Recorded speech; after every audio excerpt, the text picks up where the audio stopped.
کیا؟ میرا نکاح؟ اور وہ بھی اس کم عقل لڑکی سے؟ ہرگز بھی نہیں ماما۔ سالار اپنی پوری قوت سے چیخا تھا، لیکن اس کا چیخنا اب فضول تھا۔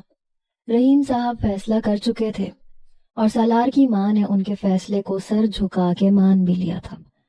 سالار، میں تمہارے نانا کو بول چکی ہوں کہ تم اس سے نکاح کرو گے، وہ بے بسی سے بولی تھی۔ ماما، آپ نے مجھ سے پوچھ کے ہرگز نہیں کہا تھا کہ میں نکاح کروں گا یا نہیں۔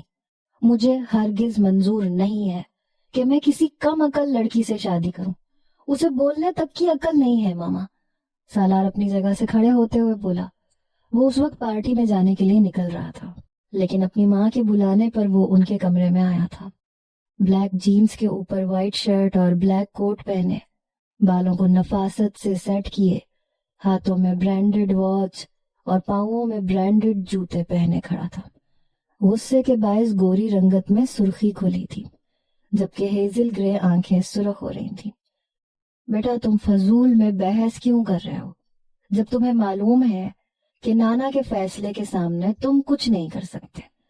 وہ نرم لہجے میں گویا ہوئی۔ ماما، میں اپنی زندگی کا فیصلہ کرنے کا حق رکھتا ہوں، مجھ پہ کسی کے فیصلے کو تھوپنے کی کوشش نہ کریں۔ وہ غصے سے کہتا اپنی ماں کے کمرے سے نکلا اور سیدھا اپنے کمرے میں چلا گیا تھا۔ آپ کیوں خاموش تھے؟ آپ سمجھاتے نہ اسے۔ وہ سالار کے کمرے سے نکلنے کے بعد اپنے شوہر کی طرف متوجہ ہوئی۔ میں کیا سمجھاتا اسے؟ تو ماں بیٹے کا معاملہ ہے۔ عبداللہ صاحب نے تو اپنا دامن جھاڑ دیا تھا۔ وہ غصے سے انہیں گھورتی ہوئی بیڈ پہ بیٹھ گئی تھی۔ کل نکاح کا کہا ہے انہوں نے، کیسے راضی کریں گی؟ عبداللہ صاحب بھی جلے پہ نمک ڈالنے کے لیے تیار بیٹھے تھے۔ میں بھی دیکھتی ہوں کیسے کل نکاح نہیں کرتا۔ سو جائیں اب آپ خاموشی سے۔ وہ غصے سے کہتی ہوئی بیڈ پہ لیٹی، سر تا پیر کمبل اوڑھ چکی تھی۔ اللہ خیر، ان ماں بیٹے کی لڑائی سے مجھے دور رکھنا۔ عبداللہ صاحب نے اپنے دونوں ہاتھ آسمان کی طرف اٹھا کے کہا تھا اور سونے کے لیے لیٹ گئے تھے۔ میں اس لڑکی کے ساتھ زندگی گزارنا تو دور کی بات، میں ایک پل کے لیے بھی اس کے ساتھ نہ رہوں۔ آخر سمجھا کیا ہے نانا جان نے مجھے؟ میں کل ہی جا کے بات کرتا ہوں نانا جان سے۔ اگر انہیں اپنی پوتی کی شادی کروانی بھی ہے تو کسی اور سے کروائیں، کسی اور کو بنائیں بلی کا بکرا، نہ کہ مجھے۔ غصے سے اپنا کوٹ اتار کے پھینکتا وہ بیڈ پہ ہی ڈھہ گیا تھا۔ موڈ اس کا کافی حد تک خراب ہو چکا تھا۔ اب پارٹی میں جانا تو دور کی بات، وہ سوچ بھی نہیں سکتا تھا۔ صبح کا سورج طلوع ہوا تو سالار کے لیے ایک امتحان پہلے سے ہی اس کا انتظار کر رہا تھا۔ سالار کی آنکھ گھر میں ہوتے شور پہ کھلی۔ بیگم ایسا کچھ مت کریں، وہ بچہ ہے، سمجھ جائے گا۔ آپ تو کم از کم ہوش کے ناخن لیں، عبداللہ صاحب نے غصے سے کہا تھا۔ نہیں، وہ اپنا فیصلہ سنا چکا ہے، اب بس میں اپنی جان لے لوں گی۔ میں اپنے بابا کے سامنے شرمندہ ہرگز نہیں ہوں گی۔ کیسے میں نے روب سے کہا تھا کہ میرا بیٹا میری ہر بات مانتا ہے، میری کسی بات کو رد نہیں کرتا۔ بس آج میں خود کو ہی ختم کر لوں گی۔ وہ ہاتھ میں پیٹرول پکڑے خود پہ ڈال رہی تھی۔ سالار کی حیرت سے آنکھیں پھیلی تھی اور وہ سیڑھیاں پھلانگتا اپنی ماں کے پاس آیا تھا۔ اس سے پہلے کہ وہ ماچس سے آگ لگاتی، خود وہ ماچس پکڑ کے دور پھینکتا اپنی ماں کو سینے سے لگا کے کھڑا ہو گیا۔ ماما، کیا کر رہی ہیں یہ آپ؟ وہ بے یقین نظروں سے اپنی ماں کو دیکھ کے بولا تھا۔ جب بیٹے نے سوچ لیا ہے کہ ماں کو سب کے سامنے رسوا کرے گا تو ایک بدقسمت ماں اور کیا کر سکتی ہے؟ وہ سالار کو خود سے دور کرتے ہوئے بولی۔ سالار نے ایک نظر گھر میں موجود ملازمین کو دیکھا اور پھر اپنے باپ کو، جو خود پریشان کھڑے تھے۔ اچھا، جیسا آپ کہیں گی ویسا ہی ہوگا، وہ اپنے دل پہ پتھر رکھتا ہوا بولا۔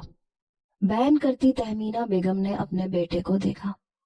کیا سچ میں؟ وہ بے یقینی سے بولی۔ جی ماما، سالار نے ہار مانی تھی اور اپنا سر جھکا لیا تھا۔ چلو پھر، تمہارے نانا ہمارا انتظار کر رہے ہیں، جلدی چلو۔ وہ جلدی جلدی اس کا ہاتھ پکڑتی گھر کے خارجی دروازے کی طرف بڑھنے لگی۔ ماما، میں فریش ہو جاؤں؟ سالار نے کہا تو تہمینہ بیگم نے سالار کا ہاتھ چھوڑا اور اپنی جلد بازی میں دانتوں کی نمائش کرتی اپنے کمرے میں چلی گئی۔ سالار بھی فریش ہونے کے لیے اپنے کمرے میں چلا گیا تھا۔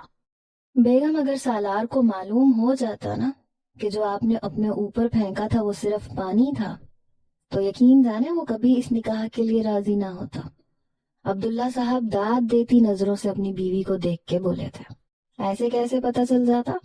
میں نے اپنے سر پہ پیٹرول ہی لگایا ہوا تھا۔ تہمینہ بیگم ایسے بول رہی تھی جیسے انہوں نے بہت بڑا کارنامہ سر انجام دیا ہو۔ عبداللہ صاحب تو اپنی بیوی کی اداکاری پہ اش اش کر اٹھے تھے۔ عبداللہ صاحب اور تہمینہ بیگم کی ایک ہی اولاد تھی، سالار۔ عبداللہ صاحب کے بھائی بیرون ملک میں رہتے تھے جس کی وجہ سے ان سے تعلق بہت کم تھا۔ عبداللہ صاحب کے والد کی وفات کے بعد عبداللہ صاحب اپنے بھائیوں سے ملے ہی نہیں تھے۔ تہمینہ بیگم کا اپنے میکے میں کافی آنا جانا تھا۔ تہمینہ بیگم تیار ہو کے کمرے سے باہر آئیں تو سالار ناشتہ کر رہا تھا۔ آپ لوگوں نے ناشتہ نہیں کرنا؟ اپنے ماں باپ کو کمرے کے پاس کھڑے دیکھ کے سالار نے حیرت سے پوچھا۔ ہم تو کب کا کر چکے، بس تمہارے اٹھنے کا انتظار تھا۔ تہمینہ بیگم نے کہا تو سالار نے ٹیڑھی نظروں سے انہیں دیکھا۔ اب ایسے کیا دیکھ رہے ہو، اٹھو، دیر ہو رہی ہے، وہاں سب تمہارا ہی انتظار کر رہے ہیں۔ تہمینہ بیگم نے کہا تو سالار اٹھا اور اپنی ماں کے ساتھ گھر سے باہر کی طرف بڑھ گیا۔ وہ لال کلر کی پاؤں کو چھوتی فراک پہنے اپنی بلی کے پیچھے بھاگ رہی تھی۔ گوری رنگت میں سرخی گھلی تھی، بڑی بڑی گرین آنکھیں اور چہرے پہ پسینے کے باعث بال چپکے تھے۔ وہ ہانپتی ہوئی ایک جگہ پہ آ کے رکی، بلی کو اپنی باہوں میں اٹھاتی مسکرائی۔ اب کہاں جاؤ گی؟ وہ اس کے نرم ملائم بالوں میں اپنی باریک گلابی انگلیاں چلاتے ہوئے بولی۔ بالوں کو کمر پہ آزاد چھوڑا ہوا تھا جبکہ اس کا دوپٹہ تو نہ جانے کہاں گر گیا تھا۔ رودابہ، رودابہ، اس کی چچی اسے پکارتی ہوئی اس کے پاس آئی۔ وہ مسکرائی اور بلی کو باسکٹ میں ڈالا۔ رودابہ، خیال کیا کرو بیٹا، چھوٹی بچی نہیں ہو تم، وہ رودابہ کو دوپٹہ دیتے ہوئے بولی۔ میں نہیں سنبھال سکتی اتنا بڑا دوپٹہ، اور تو اور آج اتنا تیار کر دیا آپ لوگوں نے مجھے، وہ رونی صورت بنا کے بولی۔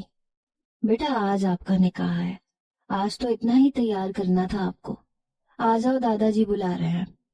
رودابہ مسکرائی اور خاموشی سے باسکٹ اٹھاتی اپنی چچی کے پیچھے چلنے لگی۔ باسکٹ کو داجی کے کمرے سے باہر چھوڑ کے وہ کمرے میں داخل ہوئی۔ رحیم صاحب نے مسکرا کے رودابہ کو دیکھا تھا۔ ان کے بڑے بیٹے حارث کی اکلوتی نشانی تھی وہ ان کے پاس۔ رودابہ کی پیدائش پہ ہی اس کی ماں اس دنیا سے چلی گئی تھی۔ حارث اپنی بیوی کے جانے سے اس قدر ٹوٹے کہ وہ خود غرض بنتے اپنی بیٹی کو تنہا اس دنیا میں چھوڑ کر رفیق عالی سے جا ملے۔ تب سے رحیم صاحب نے رودابہ کو پالا تھا۔ انہیں رودابہ بے حد عزیز تھی۔ رحیم صاحب کے 2 بیٹے اور 1 بیٹی تھی۔ بڑا بیٹا حارث، اس سے چھوٹا بیٹا فاروق۔ فاروق صاحب کی شادی ان کے چچا زاد کزن فاریہ سے ہوئی تھی۔ ان کی 2 بیٹیاں تھیں، ماہم اور طیبہ، جو کہ بچپن سے ہی رودابہ سے چڑتی تھی، اور 1 بیٹی تھی ان کی تہمینہ، جس کی ایک ہی اولاد تھی، سالار۔ آ گئی مہارانی، طیبہ نے اپنی بڑی بہن ماہم کے کان میں سرگوشی کی۔ کب تک آئے گا سالار؟ رحیم صاحب یہ کہہ کے بری طرح کھانسنے لگے۔